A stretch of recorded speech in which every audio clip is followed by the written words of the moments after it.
Papa po, oh. Ito po yung manok po na nanunuka po sa akin. Nagsasabihan ko na po.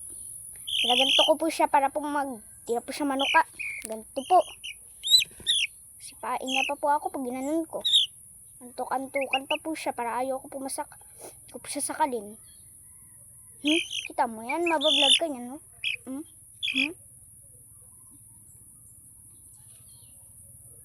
Bait-baitan ka pa yan sa cellphone. Kamaantok.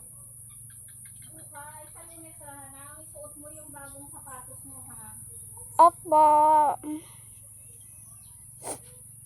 Kita mo tong kapatid mo, may sakit. May sakit yan. Inagaw mo pa pagkain. Pagkain lang kunti-kunti. Hindi siya makahinga. Pilay na nga yan. Sakit na paa niya. Nagawin mo pa. Manuka ka pa? Tingnan mo. Aray. Manuka ka pa. Salamat ka. Di ko hinihigpitan. Sakit ng tuka mo.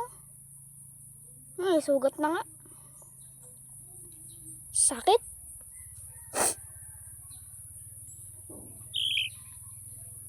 Tukain mo pa ako. Hagis kita. Malakas talaga hagis ko. Isa pang tuka mo. Huwag ka magtulog-tulugan.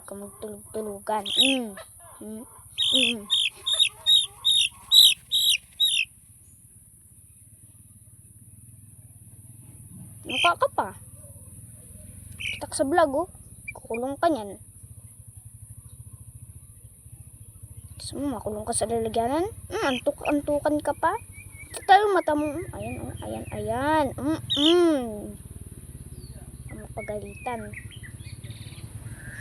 Tulog-tulugan ka. Kita niyo mukha mo, oh. Pag mukha mo, pangit. Mukha kang ng alak. Sing.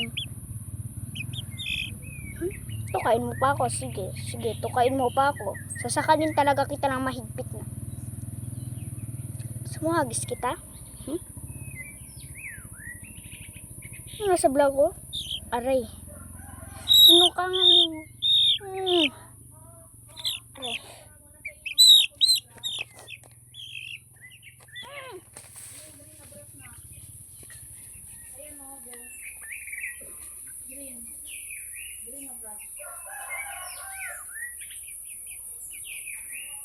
Agis ko na po siya dun sa damuhan.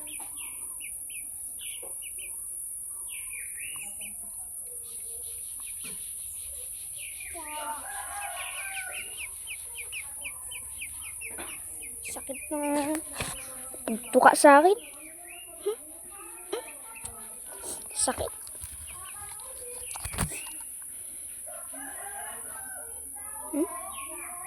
Yan o, rami yung tuka. Kagabi nga yan. Karaan. Nilagay ko lang siya sa CR para dun siya magtulog. Gandang CR. Ano ka? Bakit talaga dito? Birthday ko pa nun. Hindi sila maawa. Ito na yung bagso niyang kapatid. May sakit. Hindi siya maawa. Hindi siya makahinga. Pilay na nga. Kumaka ng manok na yun na beads. Kunti na lang ng pagkain niya. Di niya pa ito pakainin. Kawawa. Ayun siya, oh. Kita niyo yan? Yun lumakad. Hinagis ko yan siya. Napakalayo, ha? Mapilay talaga yan siya. Gusto mo mapilay? Siya, panglapit mo sa akin. Sakalin talaga kita. Hinigpitan ko na sakal ko kanina. Ito yun siya. Takot niya. Pisit.